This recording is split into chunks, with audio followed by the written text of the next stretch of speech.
Uwiteka Mana Abrahamu, Mana Isaka, Mana Yakobo, se umwami wacu Yesu Kristo, turagushima wowe waremye byose kabibeshaho.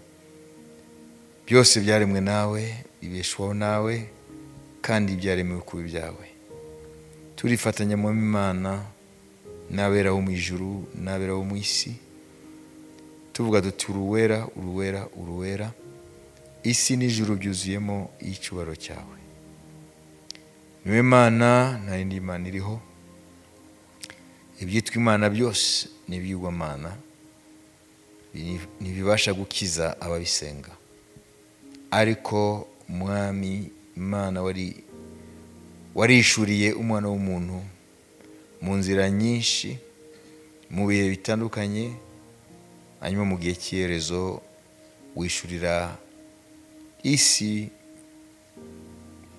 binyuze muri Kristo Yesu. Nubwo isi itakumenye, ariko ubuhamya bwaragaragaye yuko Imana yaje muri Kristo Yesu kugira ngo itumurikire tuyimenye.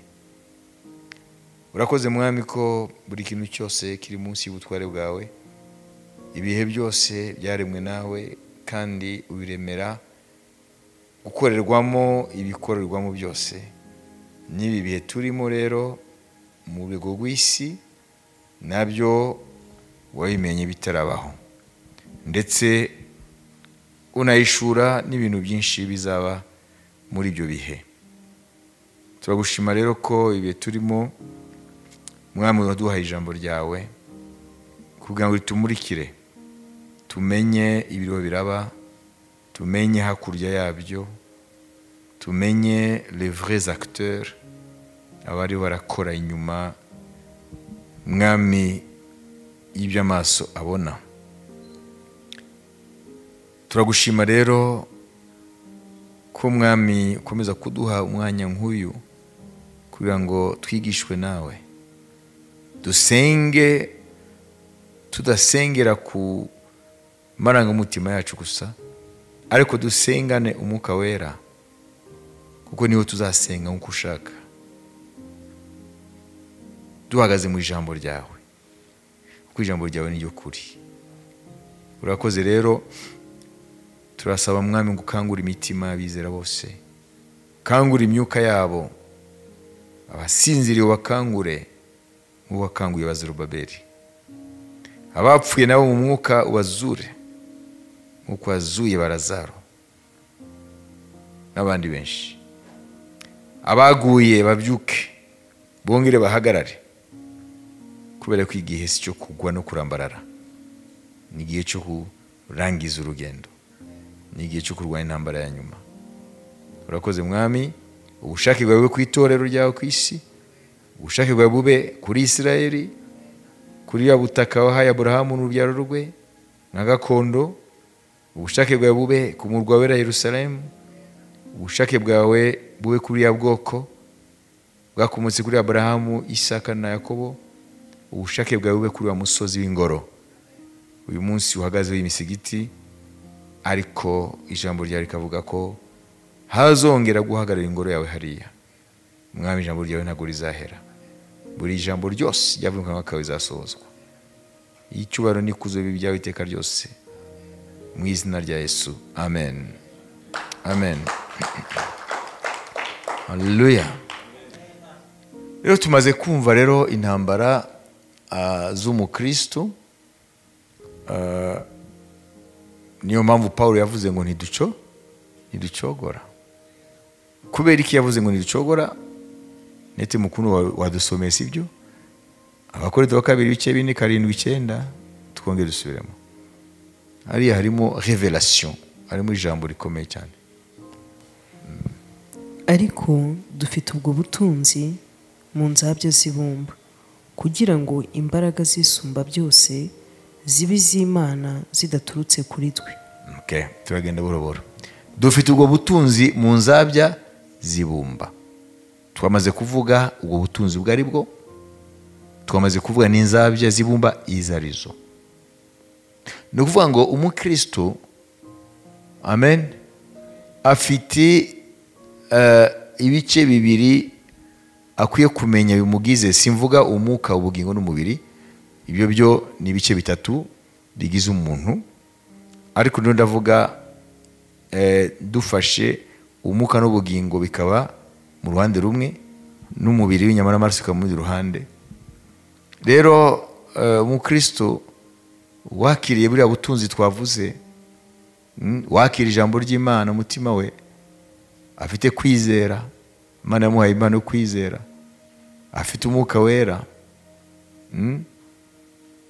biriya byose twavuze bigize ubutunzi, afite ubuhamya bw'Imana bwamaze kubakwa muri we, biriya byose nibwo butunzi buri muri wa muntu w'imbere. Hanyuma akaba n'uyu mubiri rero byose birimo. Ni ukuvuga rero uyu mubiri ngo ni inzabya zibumba. Kubera iki Pawulo yakoresheje ijambo vase de terre? Kubera ko arashaka kwerekana notre fragilité, kwerekana ko kabone n'ubwo Imana itubamo mu mwuka wera, mu gihe tukiri muri umubiri upfa, tukwiye kuzirikana igihe cyose intege nke zawo. Ntabwo turaba aba superman, turi abantu barifite weakness, turafite faiblesse, tuna udhaifu, tu watu wa udhaifu, ingawa tuna Yesu Kristo mioni mwetu, ila tuko watu wadhaifu. Kubera iki? Kubera ko tugifite umubiri w'inyama n'amaraso upfa. Kenshi turibagirwa, na niyo mpamvu imirimo Imana ikoresha abantu bayo bazima iba ari imirimo irenze ubushobozi bwabo, kugira ngo bigaragare ko atari bo bakwiye kubyitirirwa, ntibakwiye kunyaga icyubahiro cya nyirayo, ko niwe ubikora. Amen. Iyo tugendanye na Yesu Kristo, tukwiye kwitega ko umwami akorana natwe imirimo irenze ubushobozi bwacu. None icyo gihe rero icyubahiro kizaba ari icyayo, twizeraga yuko zirambaraga zisumba byose ziba muri twe, nizo soko z'imirimo y'Imana. Mwabyumvise? Kubera ko kwizera kukwiye kugenda beyond, au-delà. Kwizera kukwiye kutujyana hakurya y'imbaraga za kimuntu zacu. Kwizera. Donc la foi nous fait transcender nos capacités. Kwizera gutuma turenga ibyo dushobora, kugira ngo imirimo nikoreka bigaragare ko atari twayikoze, ahubwo ni Imana yayikoreye muri twe. Imana ishimwe. Haleluya. Iteka uzirikane ko nubwo Imana ituye muri wowe kubwo kwizera Yesu, ariko mu gihe utarajya mu ijuru uracyari mu mubiri witwa urwabya rw'ibumba,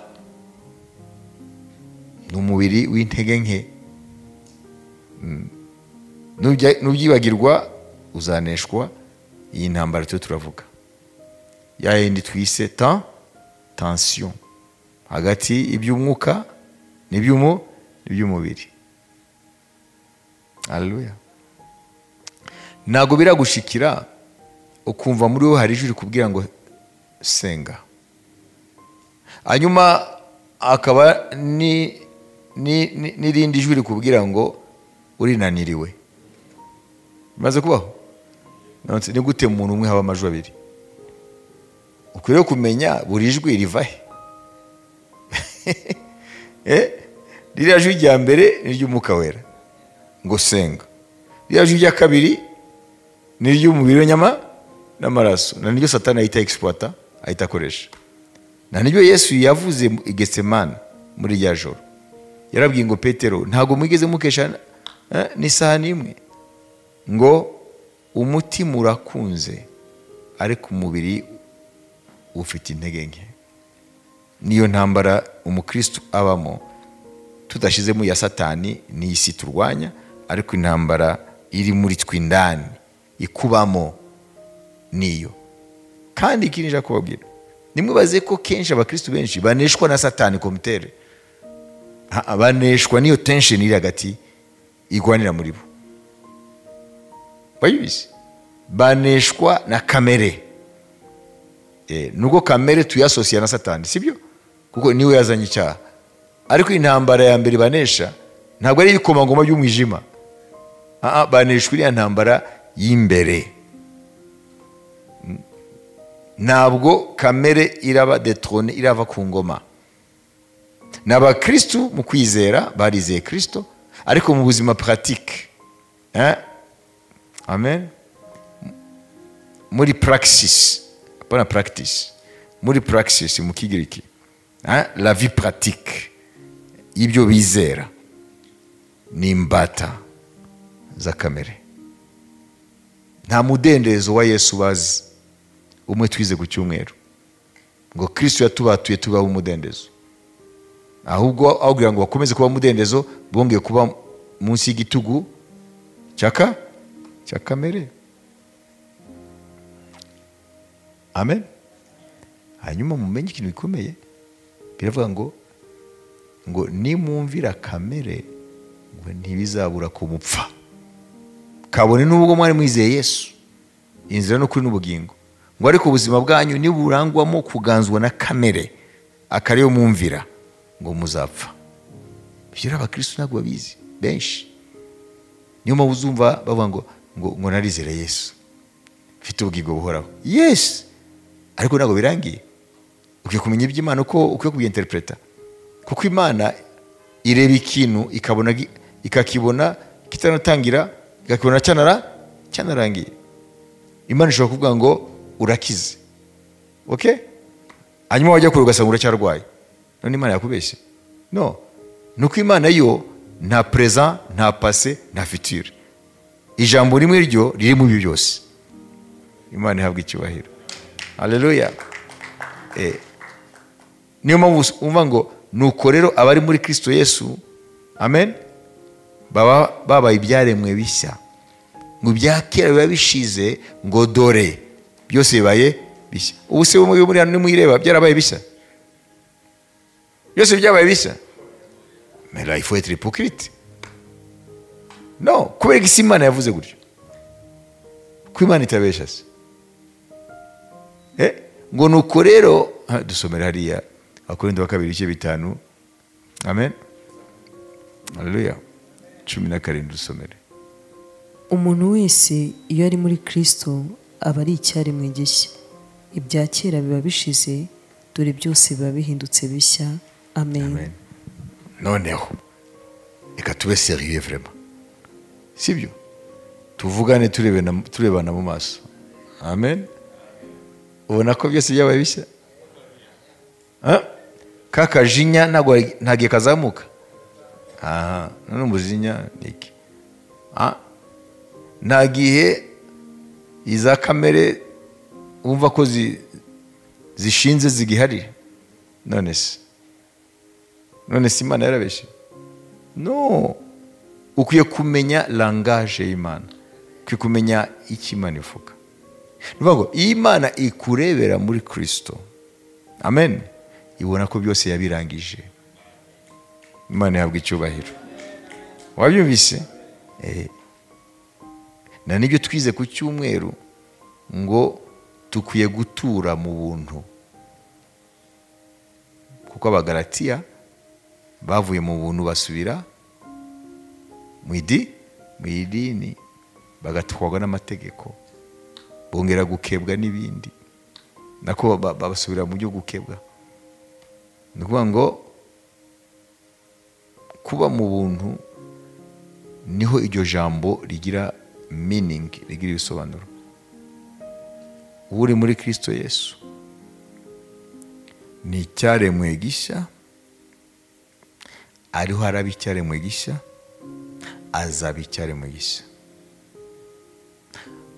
Byose byabaye bishya, ibya kera byose byarashize, biriho birashira kandi bizashira.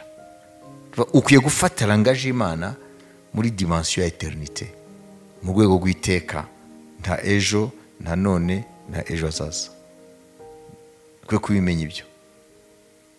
Imana ishimwe. Haleluya. Nigeze kuba ubuhamya hano, sinibuka ryari, abantu bagiye gusengera umurwayi. Jye sinari mpari, ariko ni bamwe muri ekipe nari mfite i Burundi. None bagiye gusengera umurwayi, baramusengera bamuzengurutse, noneho bavuze amen, Imana iravuga ngo arakize. Abankurikiye muraza kubyibuka. Hanyuma arapfa. Murabyuka? None si Imana irabeshya? Ni dayimoni yababwiye. Mu bitekerezo bibi.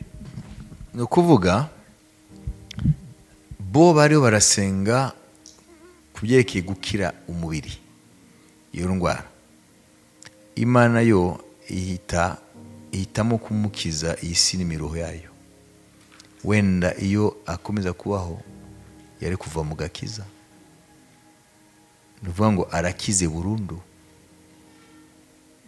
Wayibise? Twe kumenya nangaje Imana. Gukira yavuze nawe ari gukira umubiri, ahubwo Imana iramutwaye. Uko yigutwaye iwayo urakize. Amen. Twe kumenya imvugo y'Umwuka Wera. Imana ishobora kukiza umubiri, urakize koko, cyangwa Imana yigutwaye muri paradis, urakize. Ngibyo rero navuga ku byerekeye iriya jambo muri Korinto wa 2:17 nako 5:17 ngo nuko rero uri muri Kristo Yesu abari cyane mu gishya, ngo ibyakera, ngo dore ibyakera biba bishize, byose biba byabaye bishya. Abantu benshi aho hantu harabagonga, bakibaza ibyo ari byo, kuko ko tukiri mu isi, ko tugirwana n'ibiki na kamere n'iki, kuko ijambo ry'Imana rivuga ngo uri muri Kristo Yesu abari cyane mu gishya, ibyakera biba bishize. Jewe rero nta gakiza mfite, kuko iyo ndebye hari bimwe bigihari. Numenye hanyuma ukidekuraje. Numenye rero imvugo y'Umwuka Wera. Amen. None sige Yesu Kristo yabwiraga ba Petero nabo mu gihe cye ko agiye kubategura abajyane, mubaza kubibajije iki? Bajije ko mu cyumweru gitaha yagarutse. None hashize imyaka 2000. None se yarabeshye? Oya. Kuko Petero yaje kubyumva nyuma Umwuka Wera, ngo yego imbere y'Umwami Imana umunsi umwe n'imyaka 1000, n'imyaka 1000 ni umunsi umwe. Nous sommes des êtres limités dans le temps et dans l'espace. Dans le temps et dans l'espace. Alors qu'Imana ni illimité. Imana ni muri éternité. Amen. Kugeza aho mwumvise ngo dufite ubutunzi bw'Imana mu nzabya zibumba, kugira ngo ubwo bushobozi ntitubwitirirwe bukora imirimo binyuze muri twe, ahubwo bube attribué ku Mana, bwitirirwe Imana. Tukomeze ko twiyogeza kuri 9. Turagera step by step. Dufite amakuba impande zose, ariko ntidukuka imitima. Aha. Dufite amakuba impande zose, ariko ntidukuka imitima. Umva riki? Nous sommes pressés de toute manière, mais non réduits à l'extrémité. Ni ukuvuga ngo ibigeragezo umukristo ahura nabyo, ibimutsikamira, ibishaka kumulimita ni byinshi, ariko kubera muri we hariho za mbaraga z'Umwuka Wera, bwa butunzi buri muri we, rya jambo ry'Imana, kwizera n'ibindi, asanga aho kugira ngo ibyo bintu bimubuze gukomeza, bimwihererane, bimwigarurire, ahubwo asanga aho yibazaga ko atabinyuramo, abinyuzemo sans compromis. abinyuzemo ahesheje Imana icyubahiro.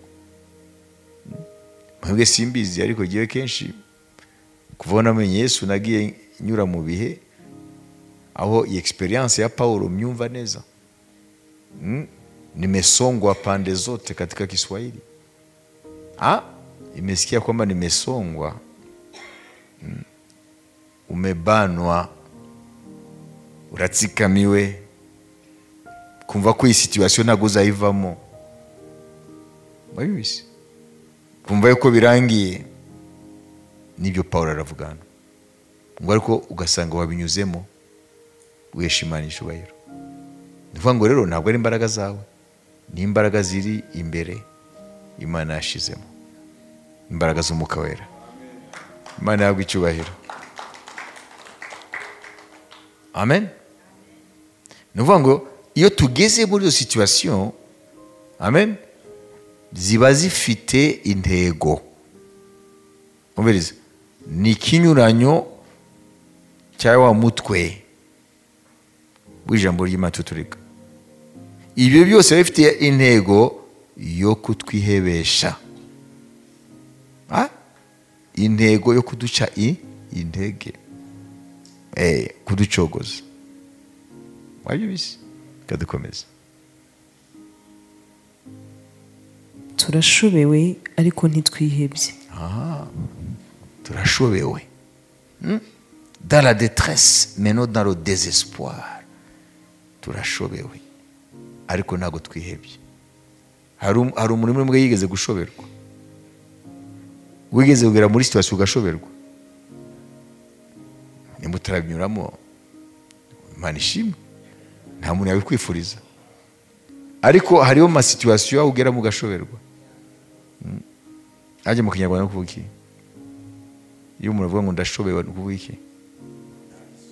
Désemparé. Okay.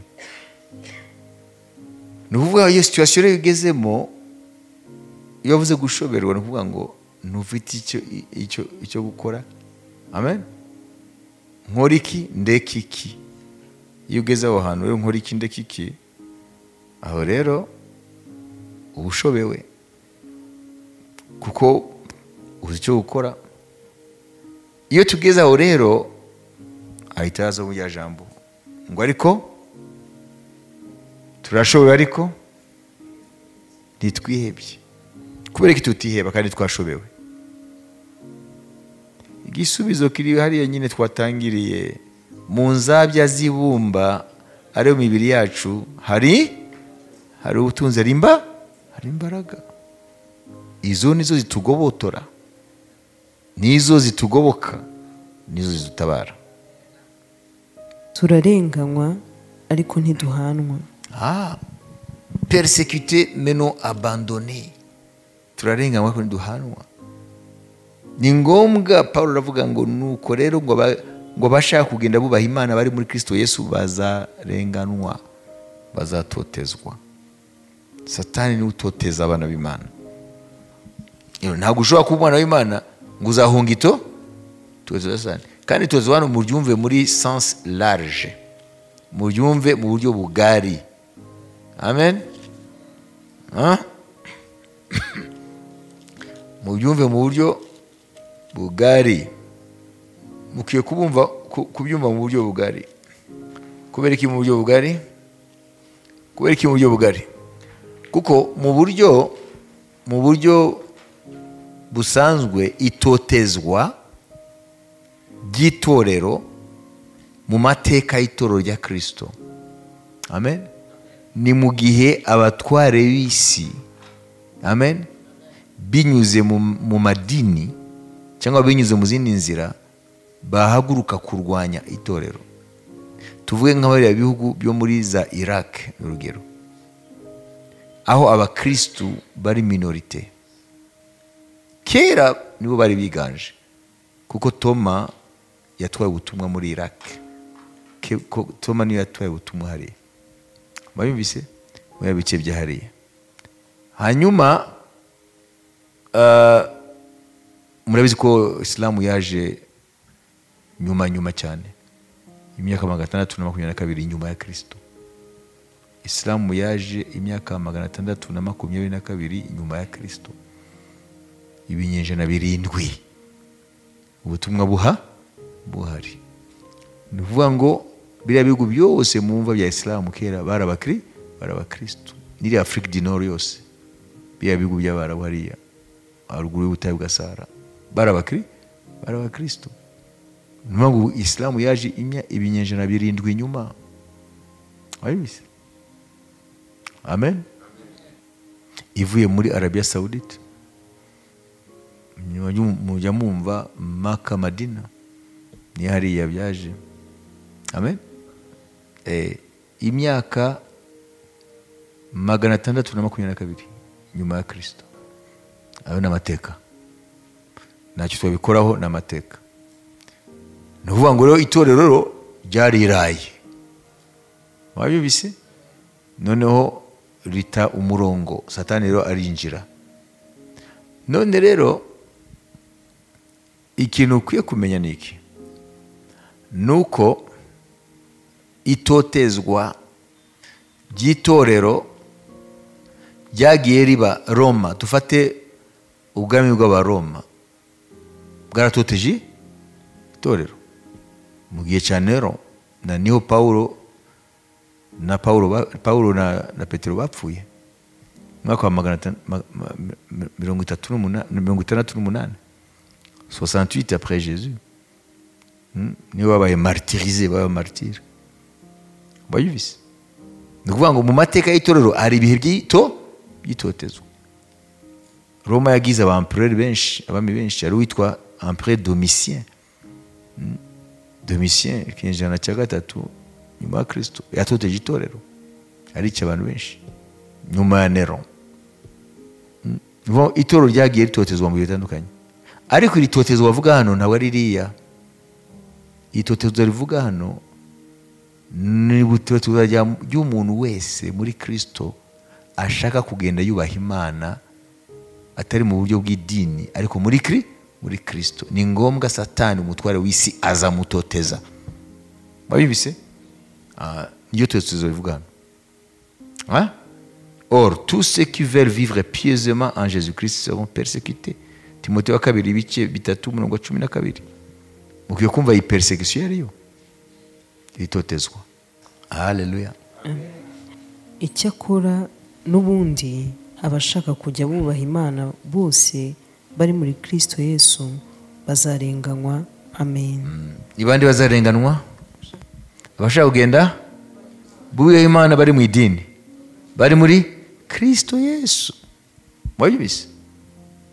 Il y a des persécutions inhérentes à notre marche dans le Seigneur. Hariho itotezwa riva kubera ko twanze kompromis n'isi, dushaka kubaha Imana nk'uko bikwiye kumera muri Kristo. Mwatandukanije za totezwa ebyiri. Totezwa ya mbere ni muri sens large, kuvuga ngo amateka y'itorero avuga ko itorero ryagize ibihe by'itotezwa, sibyo? Satani agahagurutsa itotezwa akoresheje inzira zitandukanye z'isi, ariko ari wari inyuma. Ariko twabonye hano rero hari itotezwa ry'umuntu ku giti cye, atari kuvuga ngo bose bari batotezwa. Umuntu ku giti cye, aho umuryango bakagutoteza, atari uko wabaye ikigoryi, atari uko umeze nabi, kuvaho gusa watangiye kugendera muri Kristo Yesu wubaha Imana. Mbaho urugero, shobora kuba umuryango wanyu mujya mugira ibihe byo guterekera no kubandwa, hanyuma umarize gukizwa Bibiliya ikabikubuza. None se biragenda gute? Muzakomeza mumvikane? No, imyuka ibarimo iza gufata ku umwanzi. Nuvuga ngo nubwo mwahoraga mucudika mugira ibyiyose, hazatangira kuba icyo kibazo, kuko muri mu bwami bubiri buhanganye, ubwami bw'umucyo bwa Yesu Kristo n'ubwami bw'umwijima. Itotezwa rero, cyangwa wari ufite inshuti mugendana, mwigana, mukorana, noneho mwahoraga musangira agacupa nyuma amasaha y'akazi, cyangwa mugasangira n'amadire ntazi. Mwayumvise? Iyo umaze gukizwa ugashaka kugenda ubaha Imana muri muri Kristo uzasanga mutandukanye, cyangwa nawe akizwe kandi akizwe neza, cyangwa mutandukanye. Ntabwo uzajya kumubwira ngo turatandukanye rero, ekada birikora, kuko muzasanga n'imvugo yanyu ntabwo mugihuza. Wayumvise? Kubera yuko ari ikintu bita le pôle d'intérêt, ni ukuvuga ngo inyungu zanyu aho zari ziri hose byahabanye. We inyungu yawe ntikiri muri wa mwanya w'agacupa, we inyungu yawe ntakiri muri wa mwanya ukujya muri bya bindi Imana yanga. Wowe ufite izindi nyungu, nyuma y'amasakazi ufite izindi nyungu ziri muri Kristo. Rero ni ngombwa muzasanga nuzeya ubuzima bwanyu butandukanye, kandi mutagiye imbere y'inzego ngo mugire divorce muri amitié yanyu. Siyo ndavuga umugore n'umugabo, muramuzi ko divorce atari umugore n'umugabo gusa. On peut divorcer dans l'amitié. Urakundana n'uriya, mwarabyirukanye, mwaragendanye, wowe uviriwe n'umucyo, urakijijwe, umaze gukizwa, we ntabwo akizwa, birikora, ugasanga we uri mu materaniro y'ubutumwa, nawe ari muri bya bindi. Avec le temps uzasanga ntabwo mugifite bimwe.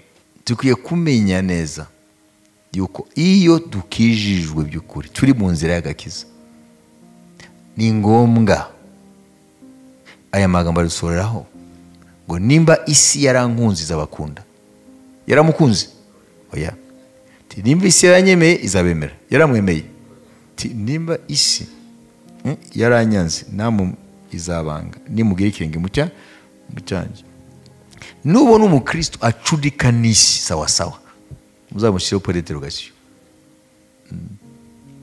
kuko umwijima ngo n'umucyo ntawe bihuriye, ngo Kristo na Belial Satani ntawe bihuriye. None wowe se bite byawe? Wowe uri umwana w'umucyo, hanyuma ukisanga ku mupfumu barakwishimira iyo bakubonye, ngo bamaze iminsi batakubonje kubasura ngo barababara. Ubwo uragakiza kahe? None se uriya mugore, uriya mukobwa, uriya mugabo, uriya musore, nimba mwarakoranira ibyaha hanyuma ugakizwa neza, ugashaka gukiranukira Imana uri muri Kristo, urumva atakijijwe araho muzaba muhuriye? Oya. Nimukomeza gucudika, agakiza kawe ni ka fake. Fake. Ntabwo ariko. Amen. Kuko ntabwo bazanezerwa ko mudakora bya bindi, kuko nibyo byabahuzaga.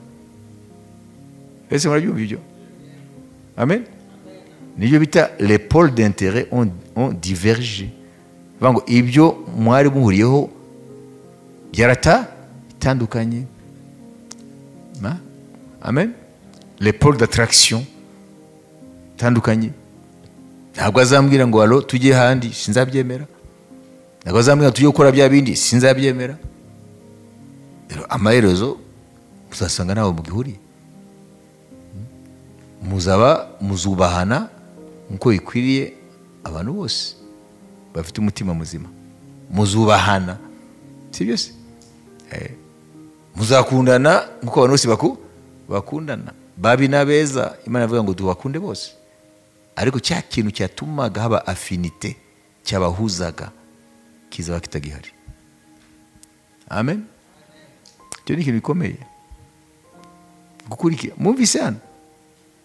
Subiramo kandi nitimukunda. Ni ijambo mukwiye kuexploiter. Ni verse ngufi ariko irimo ibintu byinshi cyane.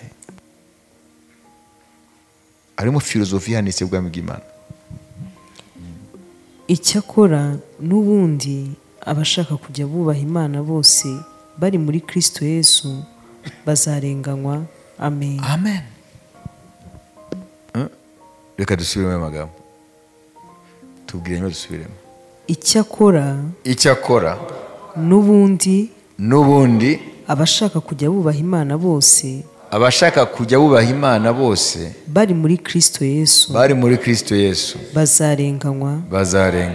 Amen. Reka mbabaze ikibazo. Iyo avuga ngo yabanje avuga ngo byo icyakora abashaka kujya bubaha Imana bose akagarukiraho, sibyo? Byari guhindura iyihe sense? Tuvanyemo muri Kristo Yesu, byagenda gute? Bihita bihanagura n'ibikurikira kurenga ngo bihita bivaho. Wagize abashaka kugenda bubaha Imana bose, ya jambo tuvanyemo muri Kristo Yesu kurenganywa bivaho, ahubwo bazemerwa, bazahabwa ikaze. Wagize nubango kutotezwa n'isi na Satani ni ingaruka zo kubaha Imana muri Kristo Yesu. Imana yahabwa icyubahiro.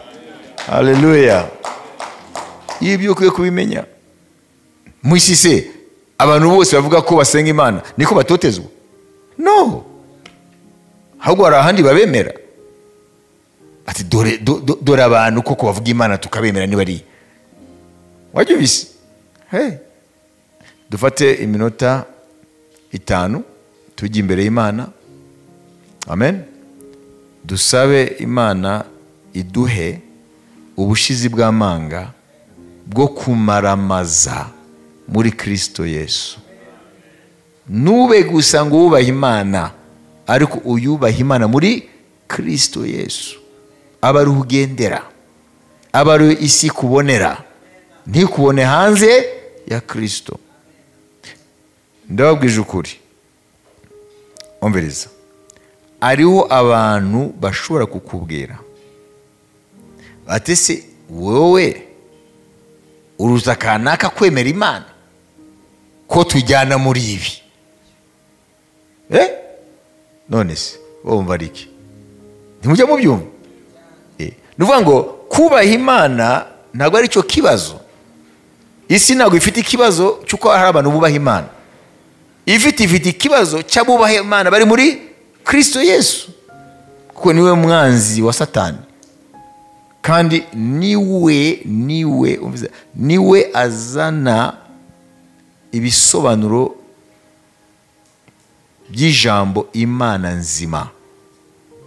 Uko nuvuga ijambo Imana, c'est un nom commun, ni ijambo ushobora gushiramo byose.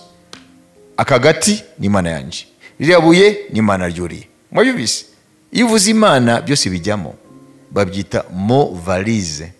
Ni valise ushiramo inkweto, ugashiramo imineke, ugashiramo ikabutura, ugashiramo ibintu byose n'amasogisi. Ariko nuzana Yesu rero, ibyo bintu urabyishe, uko Yesu ahita tumura ibitari Imana. Haleluya. Dufate iminota 5 y'imbere y'Imana.